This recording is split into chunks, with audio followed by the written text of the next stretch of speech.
Hello, I am Pramathesh, and you are listening to Bor-Kothoki, the poetry podcast. Here we use poetry as a medium to tell the stories we have in. Today I have a long-time friend, Dipti Richa. We will know about her in a short while. Even I am talking with her after a long time, so I have to catch up a lot. So, hello, Dipti. Hi, Pramadesh. How are you? I am doing good. I hope you are also doing I'm doing great. great. Yeah, absolutely. Thank you. So, first of all, tell me about your name, that Dira. Yeah, it's the first and last letters of my given name, as they call it in your passport, Deepthi Raja. So Dira. Um, I was Mhm. looking for a name that's intuitive, that's short, that's maybe one or two syllables, like Gulzar. Um, and Okay, that's and impressive. and obviously I wanted it to be meaningful. Like everything I do, I wanted to have a functional use and then an aesthetic beauty to it. And Dira, like you said, sounds beautiful and also means wisdom in Hebrew and Sanskrit. It seems like they Okay, both have the same root. Um, and I okay, thought this is great. I mean, it fits. I mean, okay. yep. So went with it. When did it happen? Because last time we spoke, it was not there. Yeah, this happened, I guess, about 5, 6 years ago. Obviously, Okay, we haven't spoken in we 5 years. have spoken for a long time. Yeah, yeah. So now people know that we are still speaking very well, even after such a long time. That's the thing we have. Absolutely. I think true friendships Yeah, are so, I mean, friendships are true when you can pick up the phone and call your friend and it's like you spoke to them yesterday, even though you spoke to them after 10 years. I yeah, think that's the mark of a true friendship. yeah, yeah. That's true. Uh, so the idea of this podcast is to make people write poetry, and don't think that poetry is something that that is only for a few selected uh, uh, kind of people, and like niche kind of thing. I want the people to write poetry and tell their stories with the help of poetry. So I know it sounds funny. No, actually, I think it's a commendable idea. I absolutely love this podcast, the idea of this podcast, Mm, and your drive behind it, and your willingness to do some um good in the name of inspiring people. I always found you to be a person who's out there holding out your hand and helping people write and become who they really are and bring out their inner self. And I'm glad to see that even after 10 years, you're still doing this. And yeah, I truly admire your effort into this podcast. Yeah.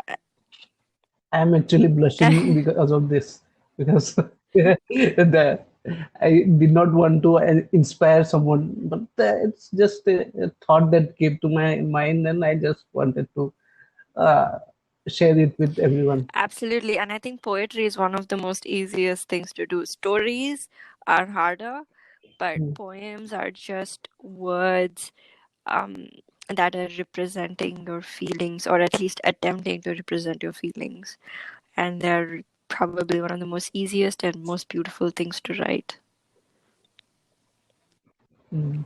And one of the good things about poetry is it doesn't take time to write a poem. Like it can be very short, 2 3 lines is enough, and for stories it has to be at least 500 words long.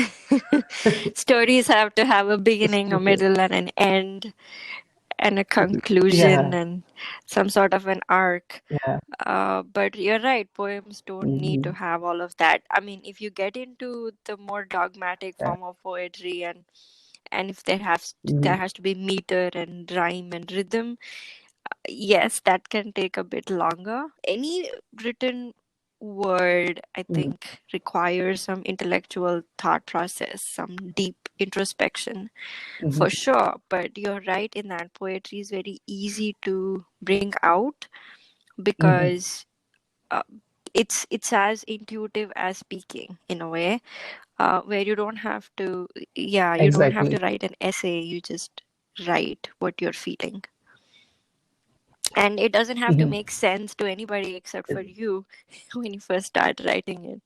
Yeah. exactly. That's the biggest motivational factor for me.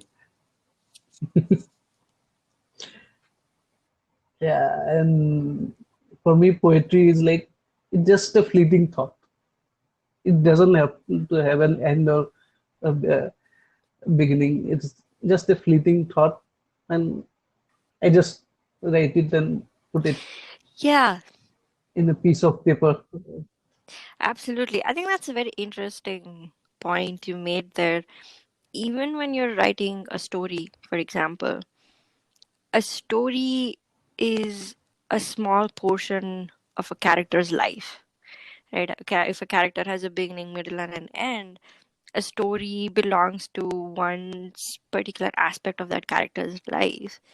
But a poem Hmm. is is different in that, yes, it's a fleeting moment. You're capturing Hmm. that very fleeting moment and fleeting thought, and it comes and it goes, and you want to hold it like you're holding wind, or the scent of a flower. Hmm. You know, it's there, and then it's gone, and all you can do is experience it, and you're Yeah. trying to hold it as much as possible in words that also are vanishing and are hard to hold.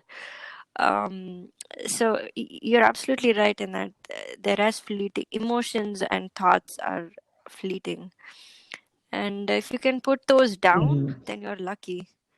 um and yeah, I would Yeah. say I would totally encourage you to just try to hold those moments and put those down if you can. And it's like holding on to eternity. Once something is down on paper, it stays with you. And so Exactly. that is one way to encapsulate it, I think, to just write it down. Even though the moment is fleeting, that essence and that emotion that comes out of writing, I think, stays with you for much longer. Hmm. And one of the reasons for starting this podcast is to give it the second dimension, because writing is only one dimensional. I cannot express it properly in the form of poem when I'm writing. So when I'm reciting it, it involves my emotion. Sometimes I get very emotional. Sometimes I am sad. Sometimes I'm happy. It's the when I speak it out, it becomes more clear for the person who is listening to this poem. Absolutely. I've been What do listening you to think? your other poems on this podcast, and they got my head spinning, and they started, those words started running in my head, and I started writing poems from my end too. It's very easy to just, put your thoughts down, but it's very hard to bring your emotions to surface. And listening to someone else do Hmm. that, I think, triggers something from within. You're right. When you're reading something, you're still reading from your voice. You're reading with your voice and you're reading through your Hmm. emotions. But when you're hearing someone else speak it, you can hear them and their voice and their emotions and their essence. And Hmm. that. makes you want to comment. People are communicative. We are social beings, and so that makes you want to bring out your own Yeah. thoughts and express them and share. Poetry is a lot about sharing, and that certainly Hmm. helps when you're listening to someone else. Absolutely. Hmm. And that's why I think this podcast is a great So, idea, because people can write and read all the time, but when you're listening to something, it's different. And listening to poetry is very different from listening to a song. Lyrics are a form of poem.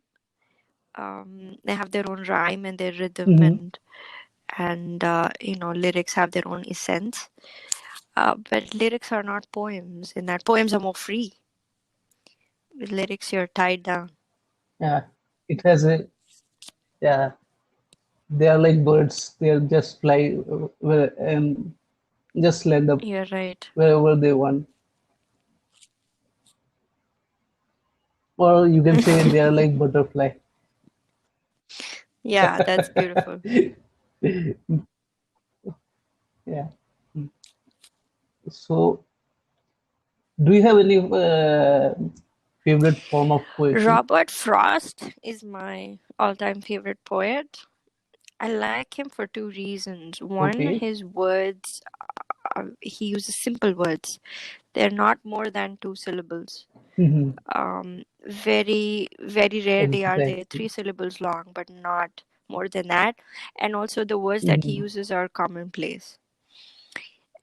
The second reason I like Hmm. Robert Frost's poetry is because they are rhyming. I mean, they have a very solid rhyme scheme. There is some beauty to symmetry, and his poems are very symmetrical. Hmm. There is meter and there is rhyme, and that brings rhythm. And Hmm. finally, Mr. Frost has, I mean, he almost is an enlightened person. I think he conveys so much meaning about life through his poems. He makes the reader think and question and ponder, and the essence of lyrics or his poems is so much more than just the words themselves. So I like him. He's one of my favorite poets. Actually, even I think that when you write poetry, it has to be simple. Yes, and that's why I think the Beatles are such a huge hit, because their lyrics, if you see, Mhm. are also very simple. Their words, yeah, words are probably Yeah. one or two syllables long, and that makes it easy to compose music for these words as well. Mm. When you have long and hard and complicated words, it's hard. They are very related. No, you're Yeah. you're right. Sorry. Yeah, go ahead, please. Yeah, I was just saying that they are very relatable. Like if you just listen, since you mentioned Beatles, they are very relatable and they speak something that even after so many years we can relate it. We don't just like Beatles because everyone likes it. We like them because we can relate it with Yes, ourselves, they're right? so they're timeless classics, really. And yes, that's Hmm. because the things that they're saying are true to human nature. They're true to nature of life Hmm. itself, and they're not really. They're more talking to you than making this an intellectual exercise of some sort. They're being very real, and that's why they're so relatable as well. And their Hmm. music is beautiful because they're married to these b- beautiful and simple to follow lyrics, and that's why we love the Beatles so much. Hmm. What about you? I mean, you've been Yeah. asking me questions. What do you like? Actually, the I cannot point out like you pointed Robert Frost or something, but as a genre, I like romantic poetry. Uh, just because, just very the powerful feelings are uh, uh, written in such simple words, and they are so beautiful. And when you read it, you just how did it come out from when the poet was writing it? Yeah, you Am are. I making any sense? Absolutely. Yeah. Like sometimes they are very beautiful, and uh, you just keep thinking about it. Like, what are the things that we can improve when we are Mhm. Yeah, talking you're also? right. It's one of my bad habits. I tend to use words. But it also comes from the desire to find the right word for the right situation. And so I'm using words like entice and belligerent and pugilant and stuff like that, which is not very easy to follow. So it's okay to speak those words, I guess, but when you're writing, absolutely you want to keep it simple. I like the word entice or seduce. They have they have that when you pronounce it, it it just brings out the feeling. So I Naturally like those draws you words. to it. You're a romantic at heart, Yeah. always, I think. Many people say that, but I don't know So, if that is true. why do you think that?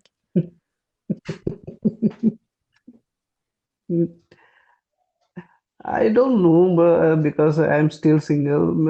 If that was true, then maybe someone might have liked me I for a think longer one time. of the essences of a romantic poet is melancholy, right? So maybe you seek melancholy and you like to be Yeah. melancholy and you like to be.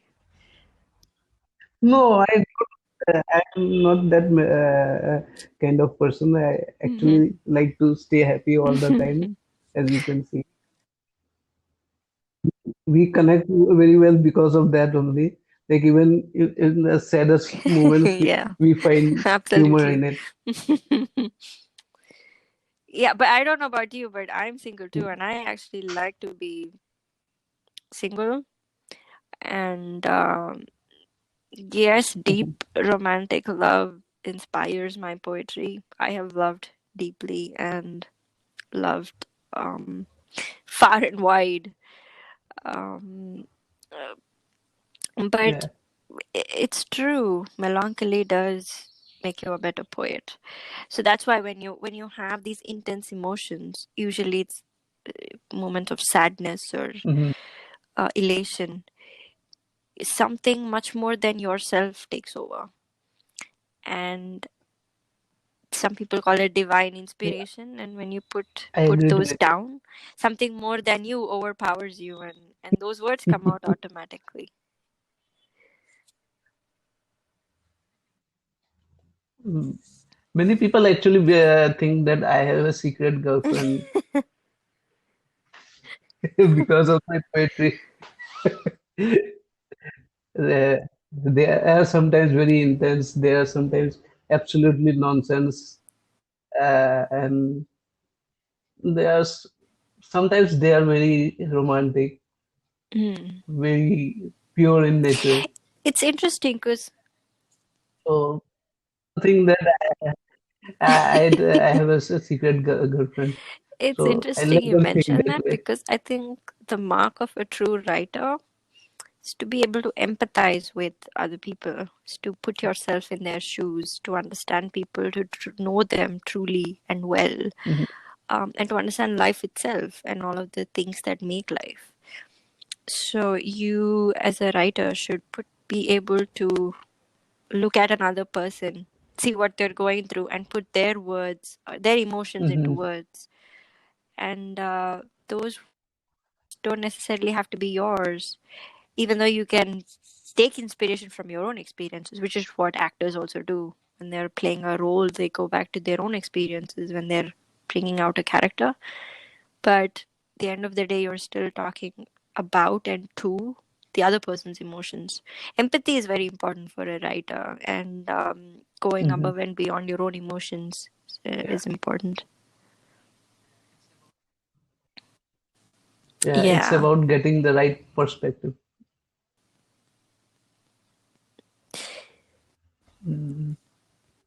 So, Oh, I was going to okay, you ask were you saying about your something. process of writing. Like, how do you choose the moments you want to write, and how do you actually put pen to paper? Do you first think what you want to write about and maybe think a few words, and as they are flowing, you pull out a pen and start writing, or you feel and then you sit down and you start writing, and then you write pages and pages, and then you pull out a few paragraphs that work for you?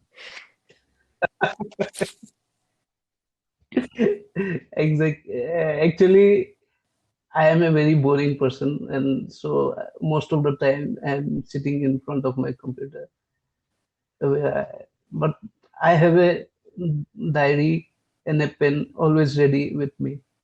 So during my breaks, if some thoughts come and I like the idea, I just write it down in my diary. So sometimes it can become a poem. Sometimes it's just a tweet or, or a Facebook status. It's just like that. Earlier, I used to write poetry like directly online, just going online, and it would be. But I saw that when I started writing like with a pen and paper, the idea is it comes in a Interesting. better Why is form. that?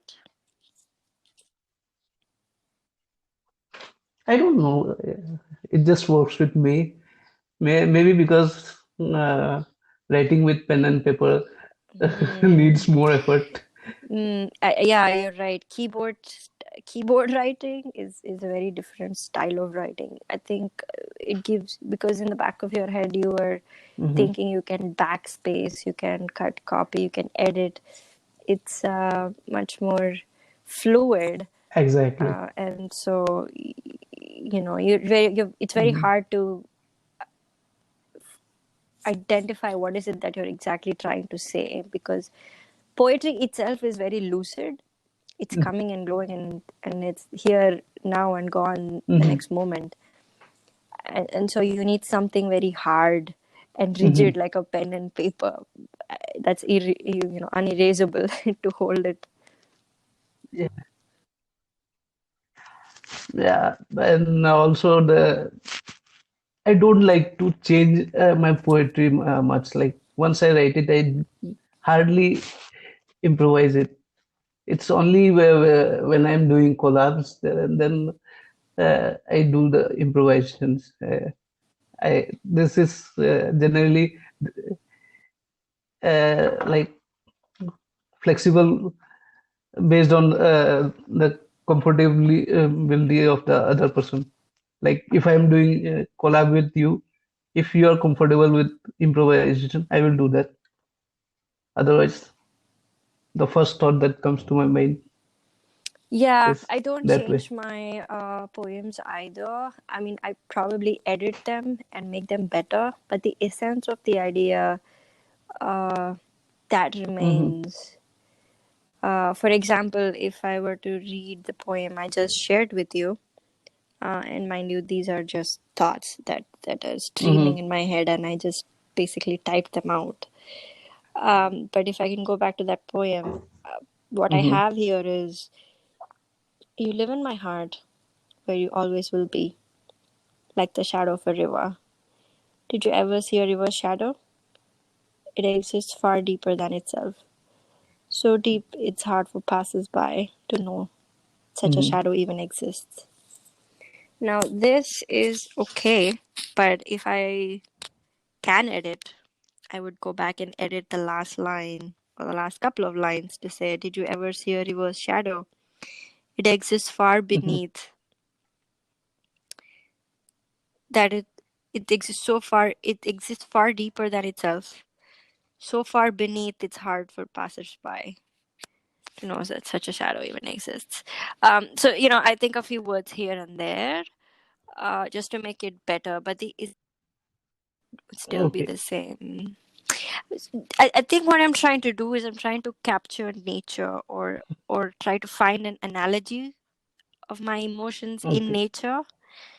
And once I Mhm. get that analogy, I just grab a pen and just start writing. And through the process of writing, i- those words actually lend their support and propel my emotions further. And it's like tango, words and emotions play, they dance, and then the poem comes out.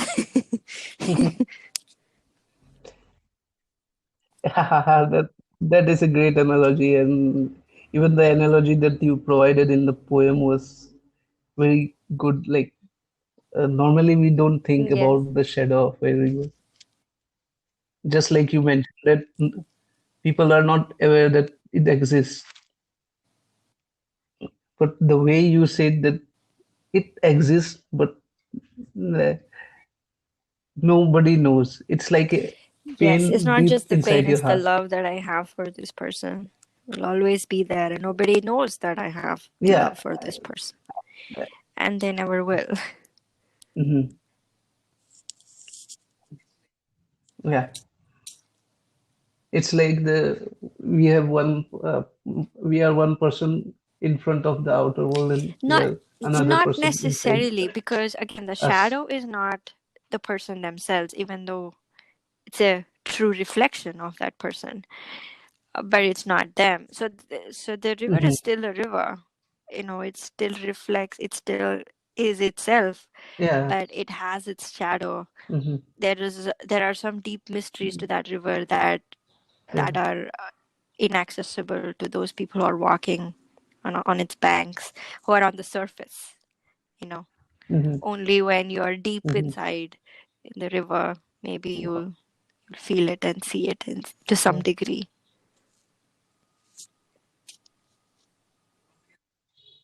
Yeah.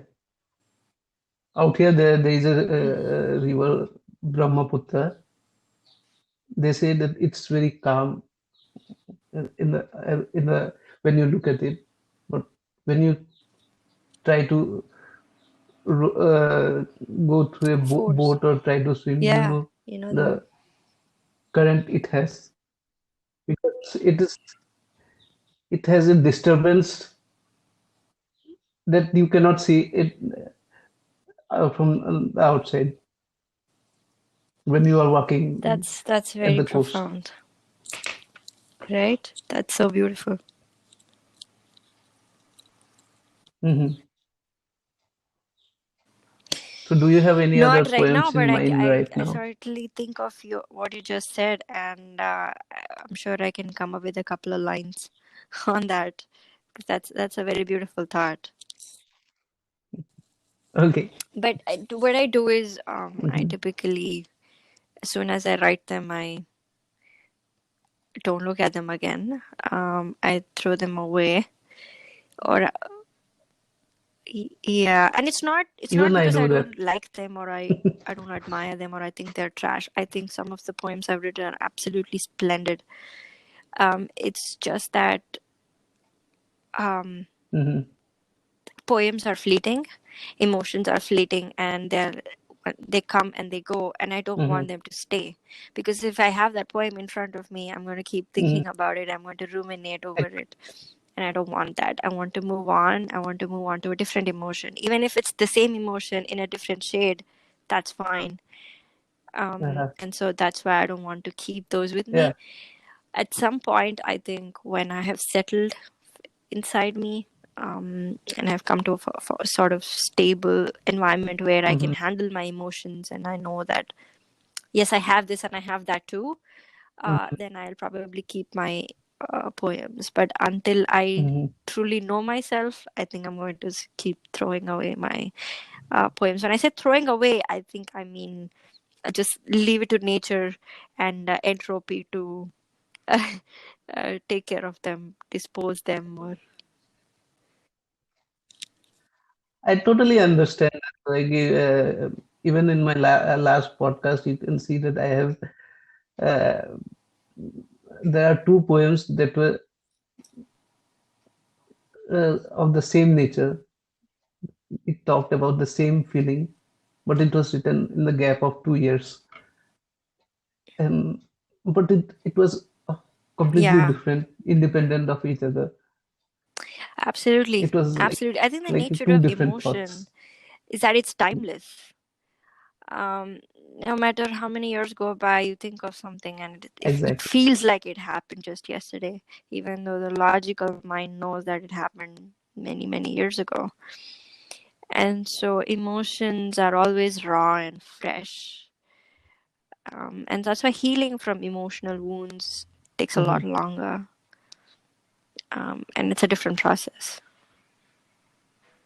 Yeah, time is almost immaterial. Sure.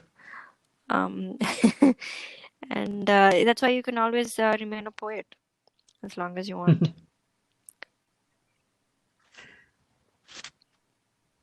Yeah. So right now, what are you feeling? That's an interesting question. Um, I think I'm a bubble of.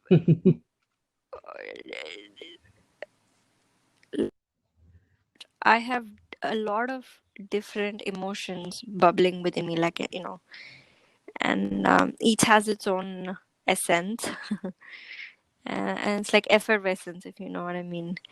Have all these different emotions bubbling inside me, but Hmm. they're quite stable in that I'm able to live with them and live through my day with them and not be agitated by them. And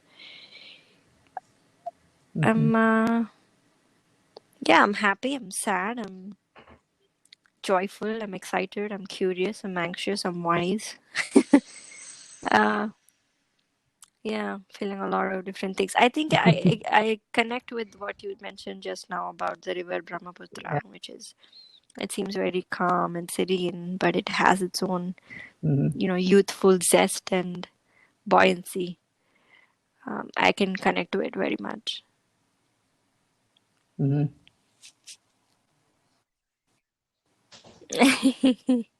And there is a lot of chaos as well. Yes, as it tries to reach home wherever it is. Yeah. It's interesting how the river starts from Hmm. somewhere, but it's trying to go somewhere else. Is it trying to go home or is it trying to go away from home? I don't Hmm. know. I don't know what's driving behind Yeah. this river's flowing. That's really, I think, what we are all Yeah. striving to do every day. Are we striving to go away, get away from ourselves and go outside and seek new experiences, or are we trying to come back home after a long hard day, or is it both? Is the river trying to go home and also go away from home? And Hmm.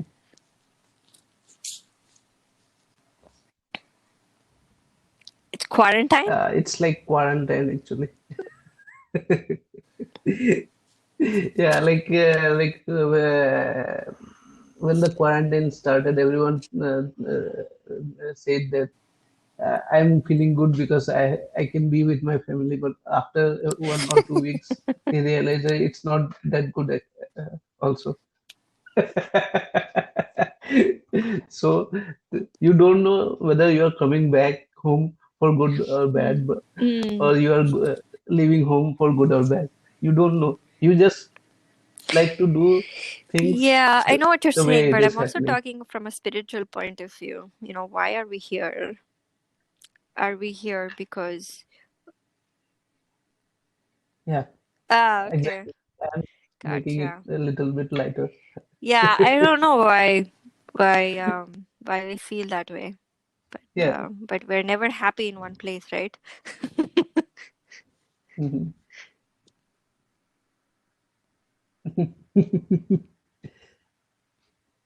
Yeah. Or we feel happy in the most Like what? unusual circumstances.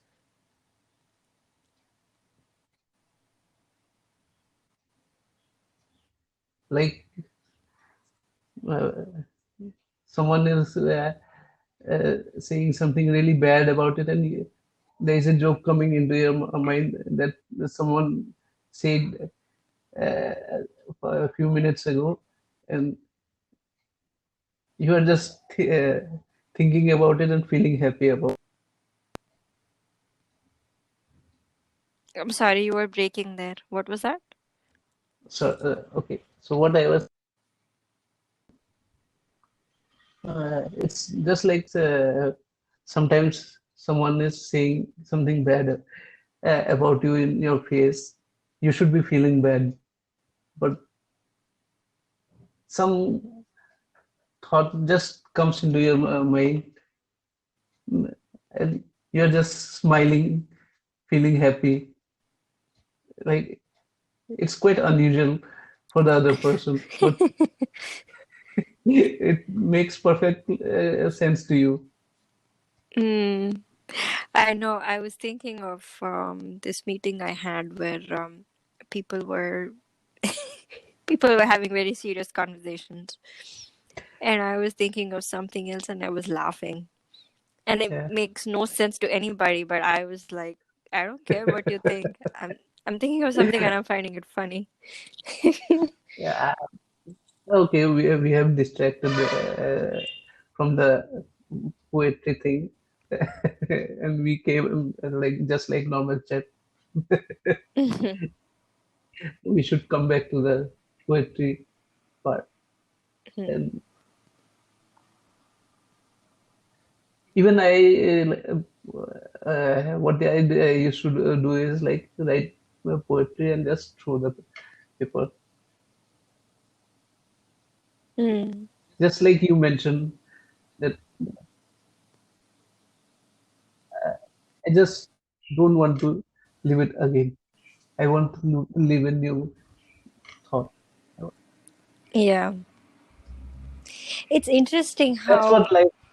how when we Yeah. want to write it, we want it to be solid and firm. Uh, Hmm. that we want it to be unerasable. But once it's over, it's I want it gone. You know. Yeah. So it's interesting how. But I think that talks to how we want to live every moment fully and completely. Yeah. But at the same time, we also want to detach from it, disengage from it, which is Hmm. important in life. You know, if you have to move forward, you have to attach your feet to the ground and then Hmm. also detach. That's how you go forward in life. Hmm. It's important to Yeah. be fully involved and also be able to detach. So I find spirituality and uh, writing poetry a very spiritual process. Um, Exactly. And it's like the process of walking. Like we just have to maintain the balance. yes, exactly. When to get attached and when to detach ourselves. Yep. Like if we stay at one point, our feet will start aching. And if we walk for too long, it will also be very tiring. Yes. So we have to maintain a balance at what speed we have to walk.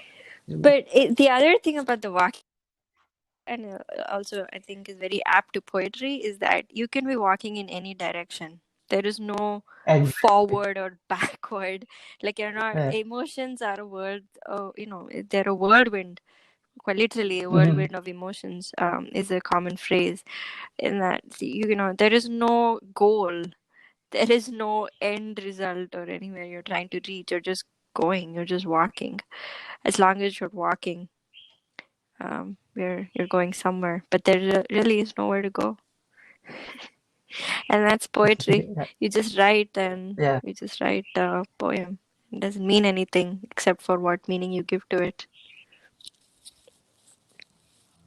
Sometimes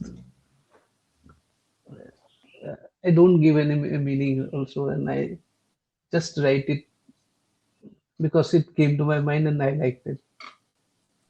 That's the only emotion that I have with the poem. Yeah, Does it happen with you? it does. Sometimes it's just the surface level stuff that has to be pushed out for the inner feelings to come out. So I Hmm. allow for the surface emotions to come out as much as they want to come out. And, it's like a channel or a tunnel. Once the outer layers are out, the inner layers come gushing out. And it's usually the last couple of lines or after the first two poems, maybe the third poem is something that I truly wanted to say, but it took me three poems to say it, and that's okay. First two are probably meh, and I'm like, this is not, it's not who I want to be and what I want to write, but it is something I wrote, and it's undeniable. But that's okay. Hmm. I don't call myself a bad writer just because I wrote a couple of lines that I don't agree with or I don't think are my best, but that's okay. That's part of the process. Yeah, like even our everyday is not the same. Same. Like sometimes it's a bad hair day. Sometimes we are not feeling good. Sometimes it's like it's Monday. I don't like Mondays. Sometimes it's a weekend, so we are in our best mood. Yeah, and I also think those moments are as important as the high moments. Just Hmm. like a wave, it has to form before it comes to the Yeah. shore, and then it has to recede for the next wave to come in. Those Mhm. dull moments or those low moments or those sort of meaningless moments are what make meaningful moments meaningful, right? So I think you need all of those moments. My brother once said me that all the mundane things in life are actually the most important things to get the things that we like, the uh, more interesting to us. Yeah, and I was actually reading another essay and I was writing something about it, and it's about creative enterprises apparently, and this is a very famous quote. It's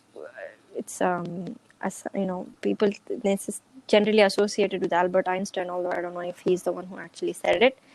But the quote goes, "Miracles are or nowhere. Miracles are everywhere or nowhere. It's up to you to see it." Right? So, Hmm. I mean, everything is a miracle or nothing is a miracle. So Hmm. it's up to you to see beauty in the mundane and see it as a miracle, or to say everything is the same, and that's why there's no such Hmm. thing as a miracle. It's all the same thing, and either way, you're enlightened. But Exactly. if you see some things as a miracle and some things as not, then that's the root of suffering. That's when you start feeling a lot of pain. Yeah. So coming to the most important uh, section of our podcast, because the objective of the podcast is to make people right. Yeah.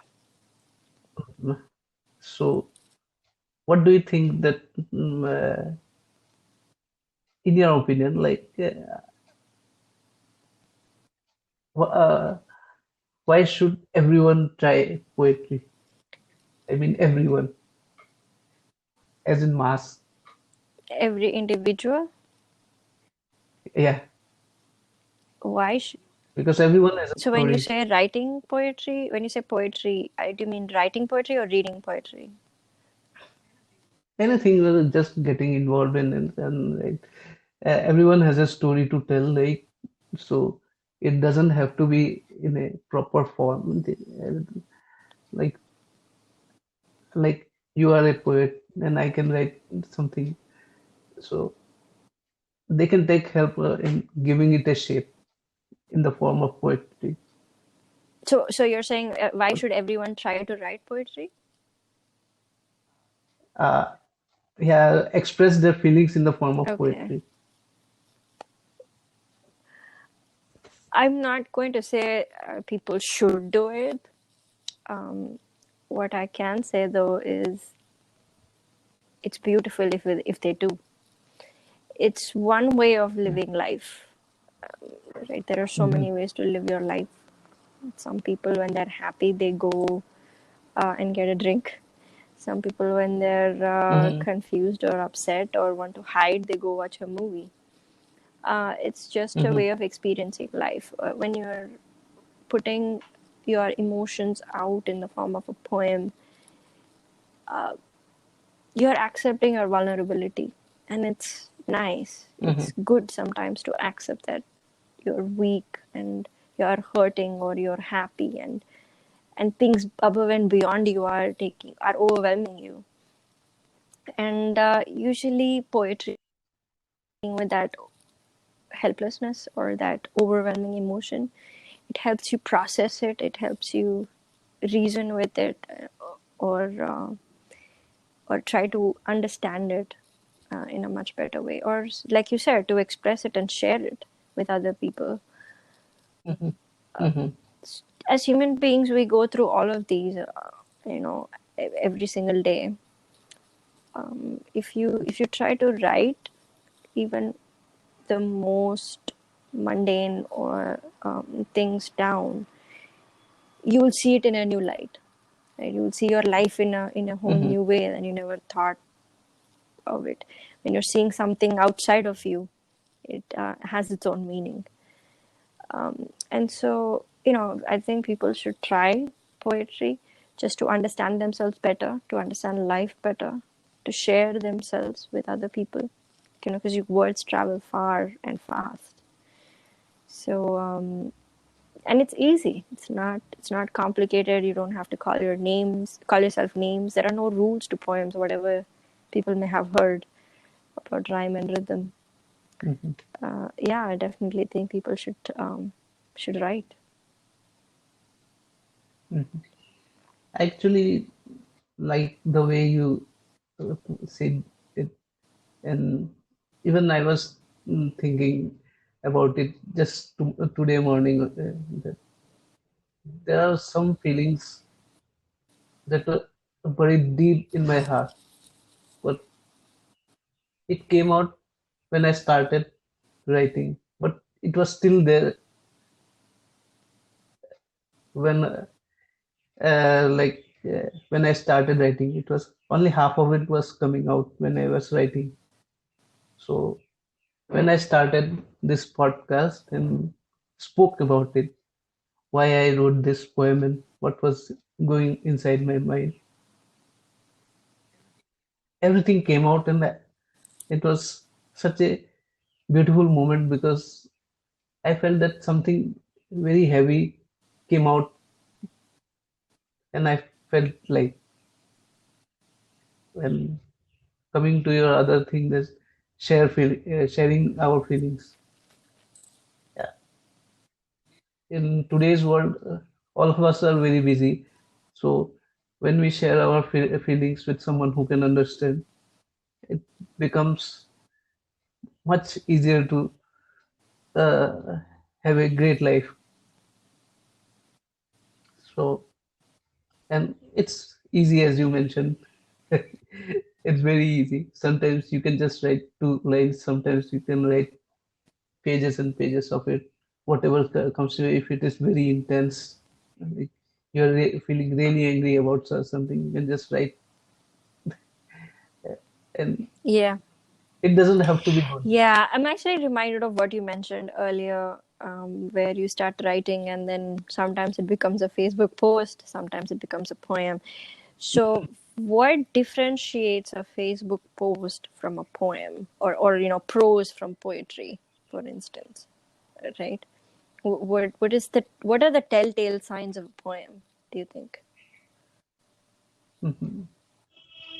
That's an interesting question, actually. And interesting questions don't actually have an interesting. answers, and that's like a sad irony. But let me try to answer it. Uh,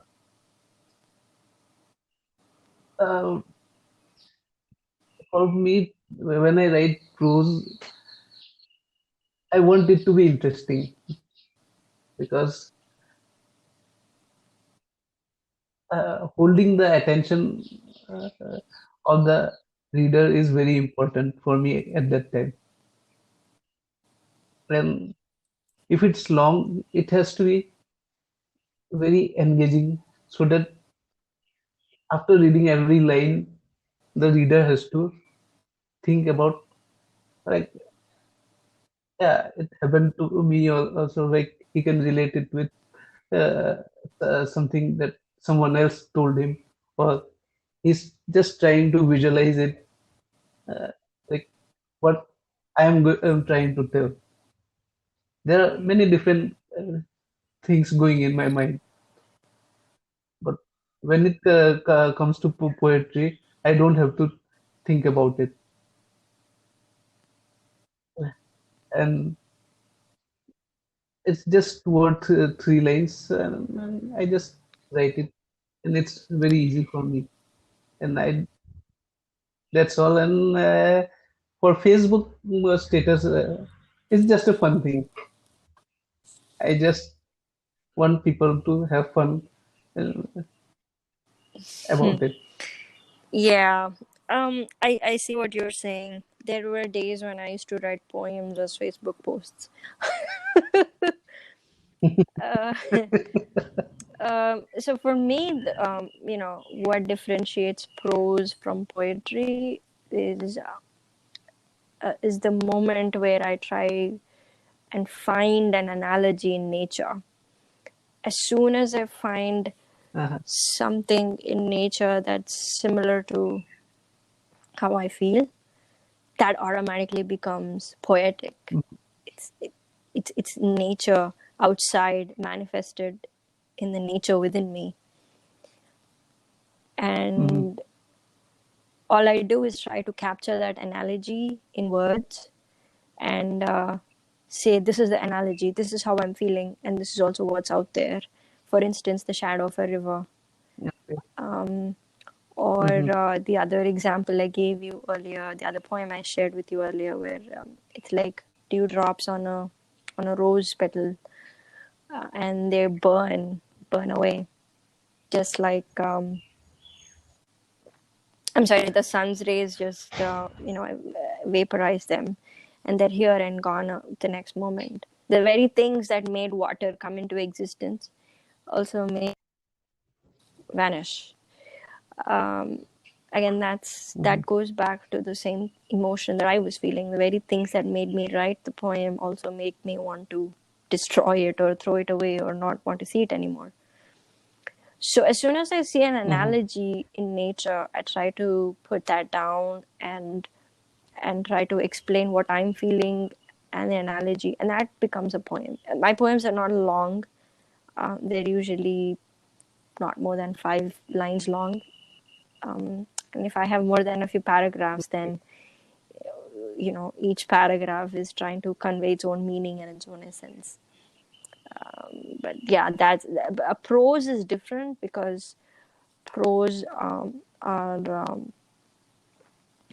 uh, yes, I can convey the same emotion and thoughts in sort of running sentences, but it's just the way you order words, just the way you reorder words, it makes it poetic. And it talks just when you just the way you phrase words and you read them, it brings out that poetic nature that's inside of us intrinsically. Every one of us has that poet inside us and recognizes poetry. And the same line, if you read it in a sentence, sounds very boring. But as soon as you read it in a poem, something triggers within you. It's what a poem does. A poem triggers emotion, whereas prose triggers intellectual curiosity. And I think that's where poems have their own value because they touched your emotions, and that's what a poem does for me. Yeah, it's how that's how it's different. It touches, brings out nature. Yeah, that's the difference. Okay. Uh, I think today we have to end the show, and we will come again in another episode, and we will discuss some more things about the poetry. And before ending up, I would like to thank you for joining the show, and I would also like to thank Anchor.fm to give us such a beautiful platform, and so uh, where we can just the host our podcast, and it also helps us in distributing our podcast in various uh, other podcasting platforms, and it's very easy to uh, host a postcard. If anyone is interested in hosting their own podcast, they just try it in Anchor.fm. So that's all for today. Yeah, what I were you wanted to saying? say thank you so much for inviting me. It's always a pleasure talking to you. Okay, so that's all for today. So bye bye, and I will just leave my email ID in the description. You can contact me in my email, or you can just give me a, a voice message if you are in Yeah. Anchor. Thank you. That's okay. Thank Bye. you. Bye bye. You live in my heart, where you always will be, like the shadow of a river. Did you ever see a river shadow? It exists deeper than where the river flows. So far beneath it lies that it's hard for passers-by to know that the river has a shadow. Lost our words like dewdrops on a rose petal when the sun is high in the sky. It's funny how they came to be. Without the very sun, the burning desire to love and long for, there would be no water, nor any flower.